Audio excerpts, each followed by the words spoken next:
उपमुख्यमंत्री एकनाथ शिंदे यांनी घेतले पद्मश्री अप्पासाहेब धर्माधिकारी यांचे आशीर्वाद। रेवदंड्यात 4 तासांची मनमोकळी भेट। रायगड जिल्ह्यातील रेवदंडा येथे उपमुख्यमंत्री एकनाथ शिंदे यांनी पद्मश्री अप्पासाहेब धर्माधिकारी यांची त्यांच्या निवासस्थानी सदिच्छा भेट घेतली।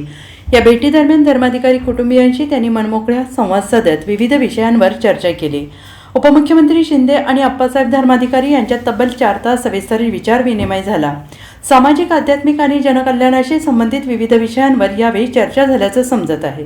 भेटीच्या शेवटी उपमुख्यमंत्री शिंदे यांनी अप्पासाहेब धर्माधिकारी यांचे आशीर्वाद घेतले। यावेळी मंत्री भरत गोगावले, आमदार महेंद्र दळवी, अलिबाग मुरुड रोहा विधानसभा संघटिका तनुजा मोरे यांच्यासह पदाधिकारी आणि कार्यकर्ते उपस्थित होते।